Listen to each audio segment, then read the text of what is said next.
Hi again. I had been taking some notes and thinking about what I would put in my next video. I'm also watching the rest of that video exclusive, The Cult of J.T. Leroy. And considering I'm going to make this more of a writing blog, at least for the time being. Um, and I wrote down uh, see, I wrote down um, some different life experiences um, that I thought could help me. Okay, I wanted to boil it down to um, improving my writing. Um, I wrote down some life experiences, not stories, but wrote down some common life experiences that affected me, and um, and some interests. Now this would be the underlying messages and themes, and they would be told in stories about, for example, the supernatural, ghosts, UFOs, stuff like that, mermaids, um, and space travel, physics, and film. You know me by now, if you've seen my prior videos, film and TV industry. And I guess that would include celebrities too. Um, and then over here, I have uh, what um, what I admire about them. I made a list for example, Steven Spielberg, George Lucas, Harlan Ellison, um, and I wanted to talk a little bit about what I admire about them. Um, and in terms of life experiences, I have moving, which certainly affected me. I've moved a number of times. Cross-dressing, mom hearing voices, bullying as a child, and feeling of failure. So you can see these, I think these are common experiences people can empathize with. Relationship with my dad, and feeling stuck in life. I know I wouldn't be surprised if I'm leaving out quite a bit, but these were the ones that immediately jumped out in my mind. Um, and down here I have down down here I have Madonna pointing out counterpoints. You see, um, this didn't start off as a YouTube channel. Um, in 2019, I was going through some issues. Basically, I was going through um, the ostracizing I felt when I was in school, and I wrote basically a an open letter to my high school classmates, saying, you know, you never knew me, and um, what I was like, and you never got to see that in me, because partly because um, I didn't feel a kinship with many of them. I couldn't. There was no sense. There was no way of blending in or fitting in by that point. I mean, I was in high school, um, so I wanted to write an open letter to get them to think. Um, and maybe partly was on my part, although, you know, as a kid you think you're in a situation, it's them. um, I reached out to somebody maybe a year later, and he said, I was picked on and I was teased. um, so another schoolmate, uh, around maybe 2020, maybe 2019, um, said I could publish the letter, but maybe would give it would elicit more of a negative reaction than I wanted. Maybe some of them um, would feel sorry or feel or learn something, um, but perhaps some of them would react negatively. So I decided not to do anything with that. Um, and I continued on with my writing. Um, and Actually, in terms of the channel, I, I was talking with, I'll say a friend, um, and this friend, the idea of having a YouTube channel didn't come up at the time, but talking with um, this friend said that I had um, a lot to give the world, a lot of ideas, and that's something I really treasured. When I was trying to fill that void at the end of high school, after high school was over, I um, I met with some former classmates, and I would write letters and talk about Egyptology and talk about whatever I had been interested in and found fascinating. I know I'm sorry. I'm um, I'm not great with words right now. Um,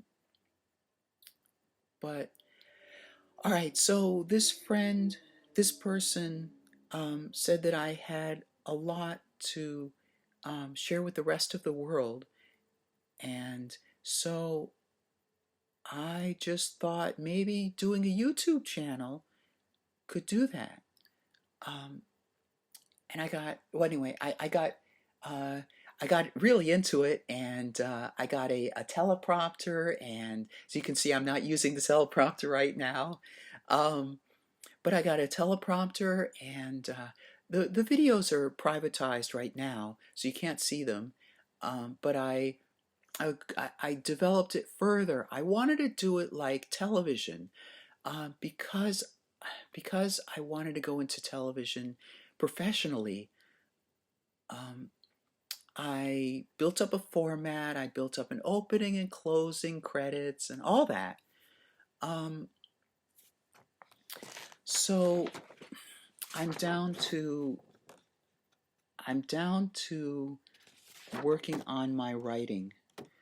Um, I have moving, cross-dressing, moms hearing voices, bullying, feeling of failure, um, relationship with dad, and feeling stuck in life.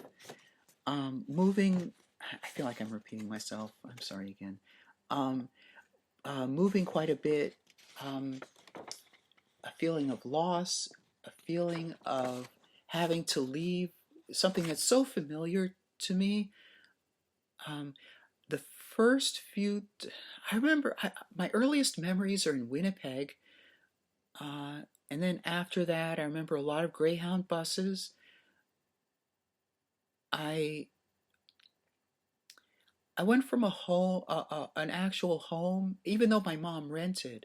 I went from an actual home to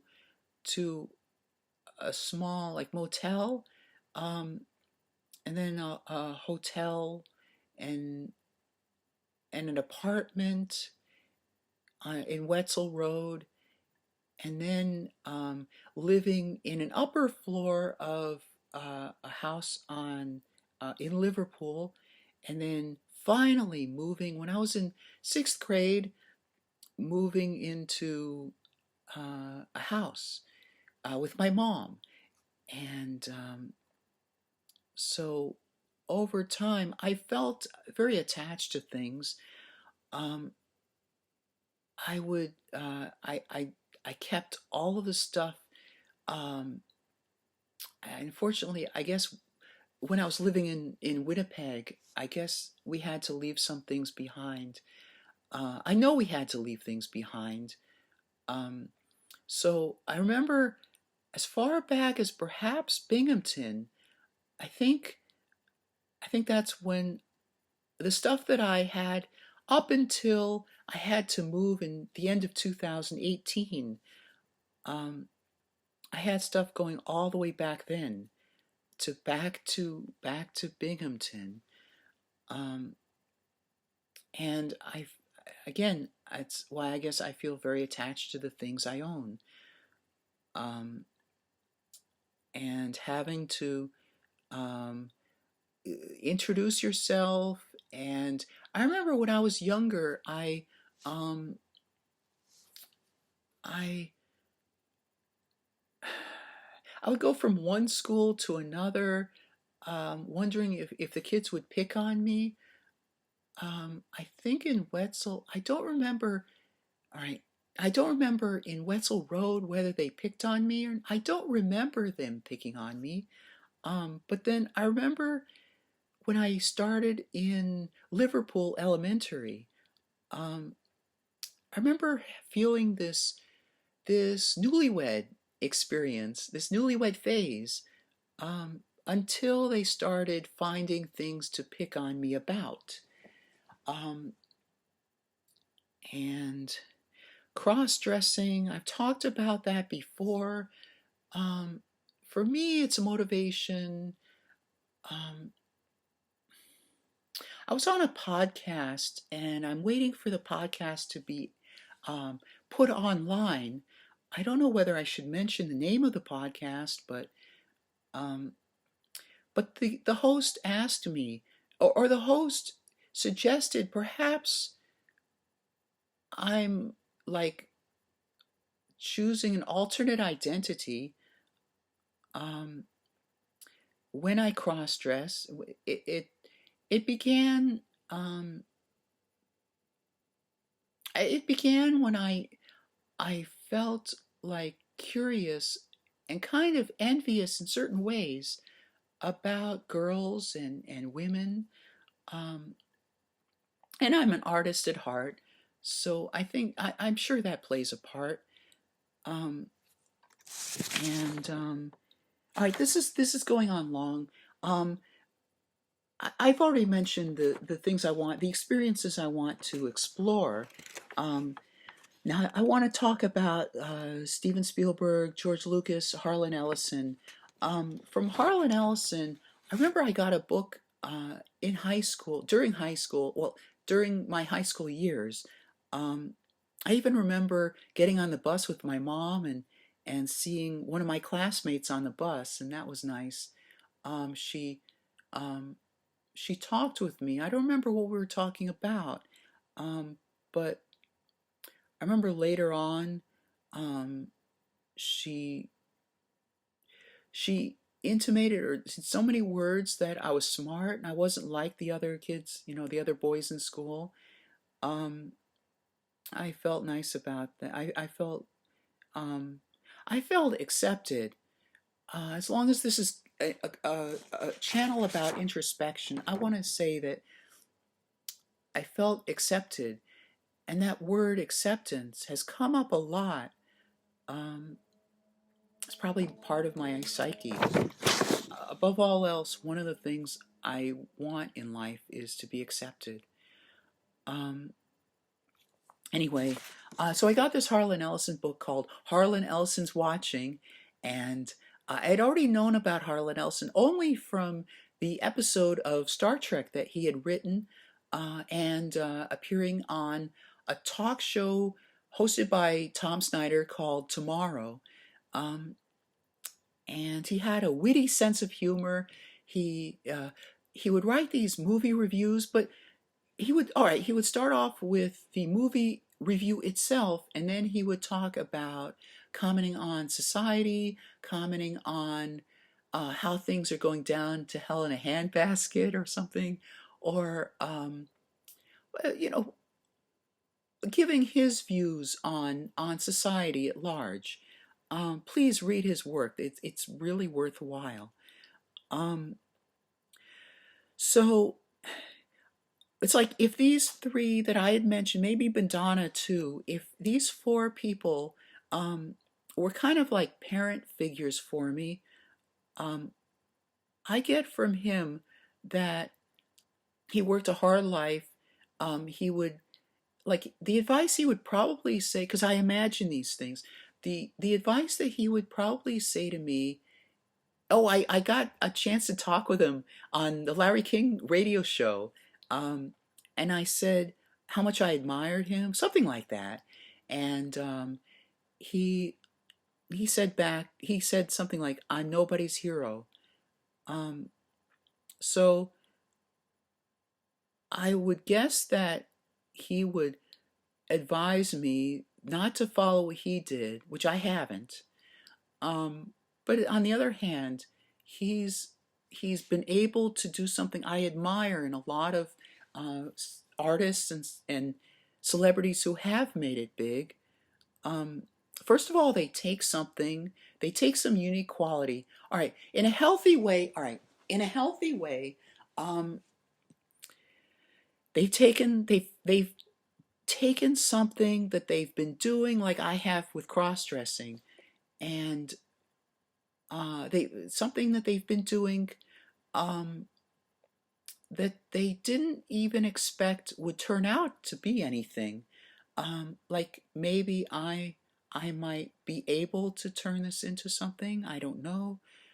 I'm certainly trying at it, and as I've said before in my prior videos, I'm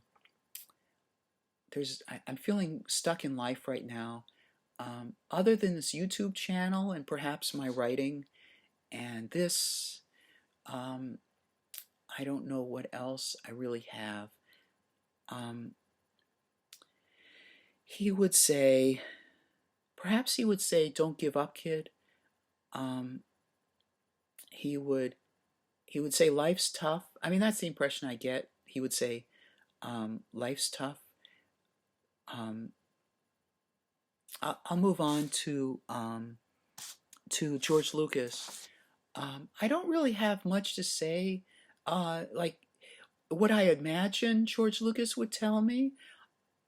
I know that um, I admired Star Wars very much, and he took what he did with Star Wars was he he took things that were he was very passionate about, and he got himself into a position where he could be able to do something with it. Um, he tried to get the rights to do a Flash Gordon movie. He couldn't do that, so he made his own Star Wars movie and launched from there. Um, I guess from him, I would learn what I have been doing, something to reinforce my own thinking that um, keep going with your passions, even though they might not end anywhere. Um, Steven Spielberg, I feel something of a bond. I wrote him a letter uh, maybe a year ago. Um, it was a conversational letter. It was basically saying, I admired his work. I'm Jewish too, so I feel a kinship with that. I'm an Eagle Scout.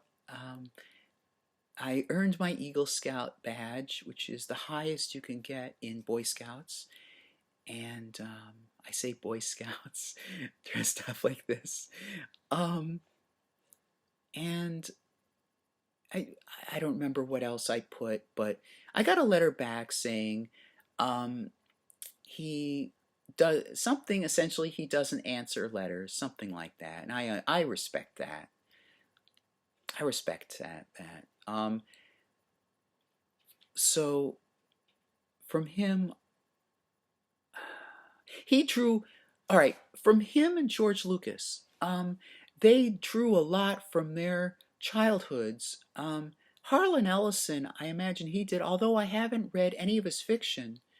Um, I know more about Spielberg and Lucas. I know they drew from their personal experiences, their hardships, their struggles. That's why I came up with this list that I had read. I had read to you. Um,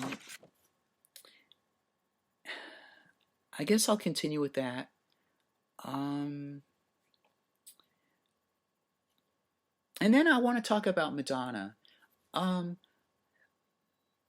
I I didn't have any kinship. I didn't feel any kinship in terms of struggles that she had gone through. Um, I wrote, okay, here's what I did. I took that letter, that open letter to classmates. I took this person's advice, this classmate's advice about maybe not publishing it. He suggested maybe I could um, work out my struggles, work out my issues, um, turn it into more of a positive book for other readers, maybe turn it into a book.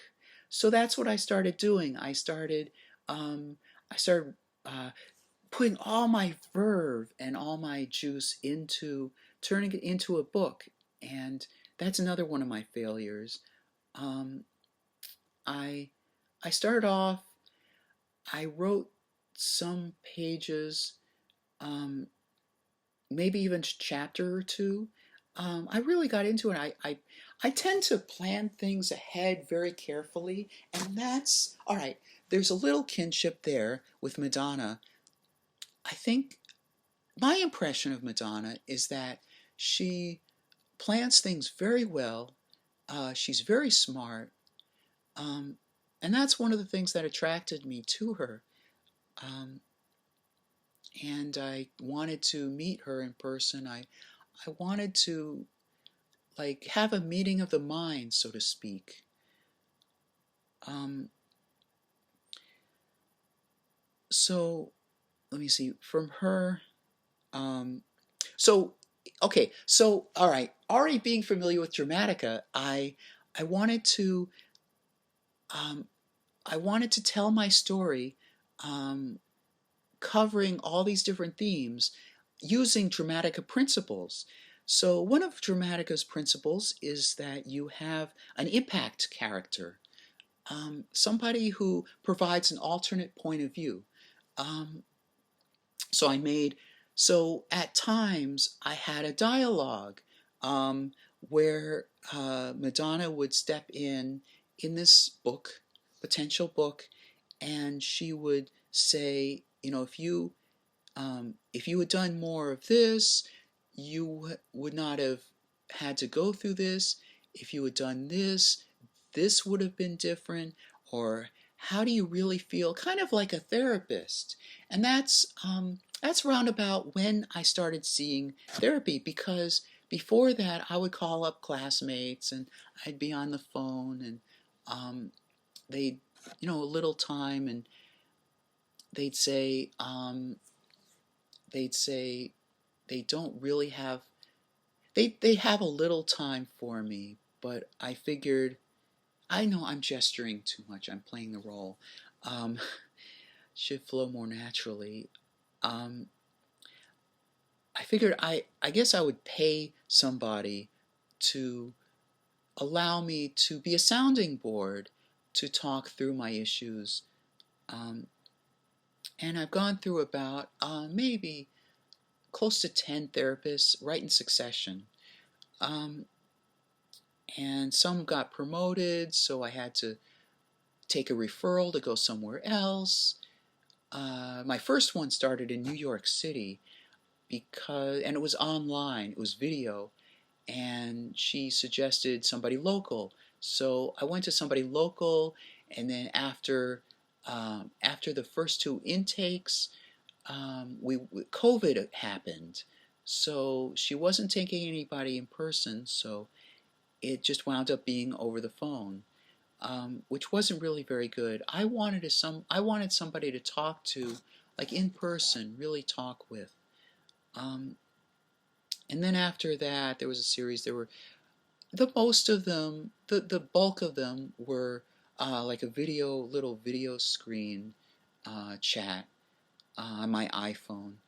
Um, Only at the end, the very last one I had was somebody in person, and I had to drive all the way into the inner city to be able to talk with them for an hour. And I felt at that point I wasn't really struggling. I didn't feel like I was really struggling anymore. So I felt I was taking up precious time that he had to be able to talk to somebody else who really needed it more than I did. So I just called it quits.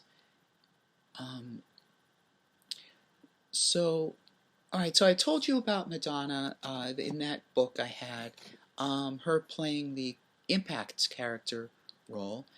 Um, and I don't want to prolong this video any longer.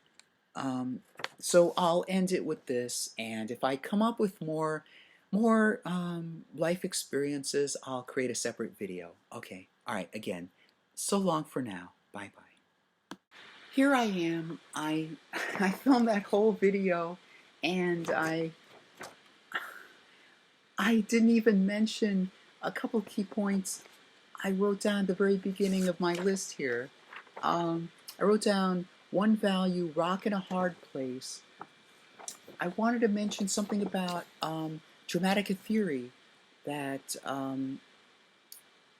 that you have one value, uh, basic like self-awareness, or I can't think of anything, obtaining or doing, um, and the really dramatic way of expressing it as conflict, true conflict, because Dramatica theory is built around, or part of it is built around developing true conflict, not just people arguing, or a scene with that falls flat, that lays flat.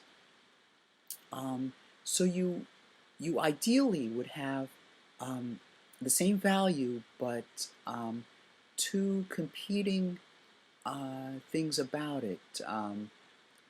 The popular, I learned about this on another website, another blog, where somebody has videos.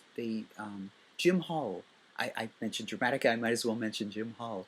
Um, his his blog site was about Dramatica, and that's how I discovered it to begin with. Um, and he's since created something called Subtext. Subtext. I think it's subtext.io. Um, and he has a lot of videos. He has a lot of different types of videos, concurrent series of videos. Um, and one of them is how to develop a story applying Dramatica, um, specifically to writers. Now, Dramatica is simply the theory itself. You can understand film structure, you can understand TV, you can understand story structure, but he wanted a site specifically about applying Dramatica to creative writers. So he explained that you take a value, like for example, life. You take life. You can have butting heads over it. Uh, you have a shotgun. There's a lion. Now, you may believe strongly that all life is precious, so you don't want to shoot and kill that lion. However, if you don't, you know the lion is likely going to eat you, kill you. So what do? It's a true dilemma. Um, so, like for example, in Star Wars Episode 5, The Empire Strikes Back, there's a noticeable dilemma, and he points out the Dramatica story form report of each of the themes calculated by Dramatica theory for The Empire Strikes Back. And there's one point when a pivotal moment, these seem to happen, these dilemmas seem to appear at act breaks during pivotal moments, like from Act 1 going into Act 2 going into Act 3, so forth. Even Act 4, because they're actually, a film has for well-told story, for certain reasons, structurally, has 4 phases to it. And a lot of times you can't see the transition between, right in the middle, between phase 2 and phase 3. So it seems like there are 3 parts to it, but they're actually 4. Um, if fully told, according to dramatic theory. Um, so at the so Luke Skywalker is going into the 3rd act. He's going to confront Darth Vader. His friends are in trouble. He's thinking they're going to be in great pain. Han Solo is being tortured. Sorry, I just noticed this. I was eating something before. Sorry. Um, Being tortured, and he Yoda and the ghost of Ben Kenobi both tell him, you could go help your friends now, but uh, you have stunted your training, your important training. How are you going to confront Darth Vader without proper training? And yet, if you abandon that training and go help your friends, you run into a conflict. So which one do you value? And even though the dilemma still exists, he goes to, I'm sorry, reverse. Even though he goes to confront Darth Vader, he makes a choice. That conflict still exists. Um, he happens to choose one of the 2 points, but the conflict still exists. And I wanted to point that out because I had started that in the beginning right up here, and then I talked about all this and I forgot about that first thing I mentioned. Well, that would help me in this writing blog. I know I'm going to mention other topics. It's kind of inevitable because life goes on, and I don't, I may want to talk about something else, but I do want to focus on my writing. Now, I put something down here. I put, perhaps I'm competing against a paragon. I've been watching the last few minutes of that J.T. Leroy documentary, and it's about somebody who actually wasn't what they appeared to be. J.T. Leroy was apparently a fictional 15-year-old pen name for a 30 or 4, a much older woman. And I thought, I'm seeing Harlan Ellison, I'm seeing George Lucas, I'm seeing all these greats, and I'm envious. And maybe I'm competing against a paragon, because I don't know what's going on behind the scenes. I know I have talent, and I keep comparing myself to them, and that's the crux of this. It's that I know I have good talent. When I'm watching a film, I think I can come up with pretty good stuff too. And yet, they amaze me, and they seem like they've just shot straight up, and maybe I'm competing against a paragon. Maybe I'm competing against an ideal. It's like Facebook. It's like some people have talked about Facebook. They say that people only post the good things in their lives, and not the bad. Maybe that has something to do with it too. And I thought to any of you watching now, that would be something to keep in mind. So, okay, barring anything else I've forgotten to mention, I'll tag this at the end of the video, and I'll see you next time. Bye bye.